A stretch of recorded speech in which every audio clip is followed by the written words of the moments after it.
Staying with the ceasefire deal story, and we can bring in Leo McGuinn with our international press review. Leo, how is the press in the Arab world reacting to this news?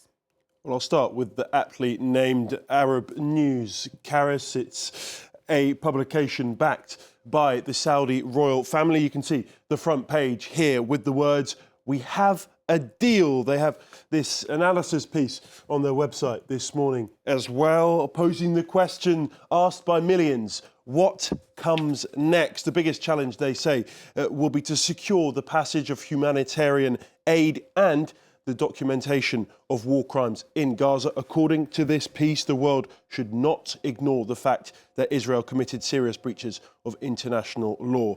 This is Al Akbar, a Lebanese daily with close ties to Hezbollah. The headline reads, "In Gaza, steadfast and victorious." You can see that V for victory on the front page. They called the deal a defeat for Israel. I'll move to the Middle East Eye, which is a London-based publication, supposedly backed by Qatari money. This opinion piece tells us that after 15 months of brutality, Israel has failed on every front. In Gaza, it was the determination of the Palestinian people to stay on their land, even as it was being reduced to rubble. That proved to be the decisive factor in the war, they say. I'll finish with a Lebanese paper, Orient Le Jour.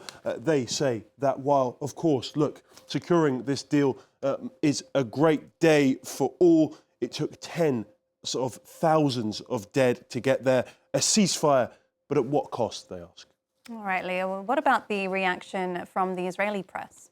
I'll start with Israel-Hamas, which is the most circulated newspaper in the country that has close ties to Israeli PM Benjamin Netanyahu. The front page has images of all the hostages with the headline, "On the way home." But it's not all celebration. This analysis piece inside the paper tells us that there are many questions left unanswered. The deal leads to a conclusion, they say. Israel is effectively giving up on one of their three war objectives. The deal leaves Hamas as the governing factor in Gaza, and it will allow them to re-establish themselves, they say.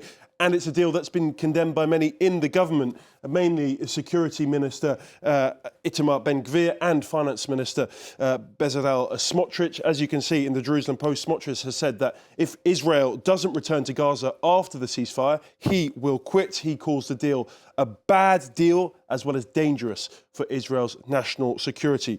Ynet, which is the country's biggest news site, say there's a nerve-wracking 42 days ahead. The piece says that the roller coaster they are facing will demand patience, tolerance and compassion. Not knowing at the start of each day who is alive and who did not survive will be unbearable. I'll finish with the more left-leaning Haaretz, often critical of the Israeli government as well as Netanyahu. You can see the image of demonstrators showing relief at the agreement. They report that the first three Israeli female hostages will be released on Sunday. Analysis-wise, Haaretz have claimed that Netanyahu was essentially scared into accepting a ceasefire deal by Donald Trump. He rejected the same hostage deal when the Biden administration proposed it a few months ago, but he's now been bulldozed into wide-ranging concessions.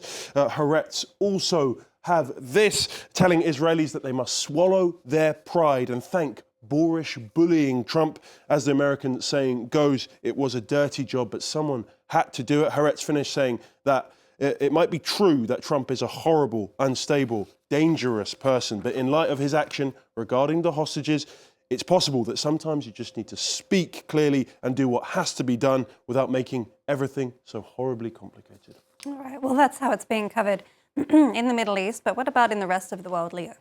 Obviously, this is making front pages the world over, whether it be in the UK with the Times, ceasefire joy on both sides, they report, or here in France, Libération, a truce and hope, they say, or in Spain, where a couple of their papers really focus on Trump's involvement. That's ABC, their headline, Trump scores his first victory, they say. And that's a common theme throughout the press this morning. In The Independent, Trump is credited with the breakthrough. US officials said the deal came when Trump applied pressure on the Israeli government, something Biden was unwilling to do. Another key man to securing the deal, Steve Witkoff, Trump's special envoy. This is a profile of him in The Telegraph this morning. According to them, he forced Israel's hand with his tough, aggressive negotiation style.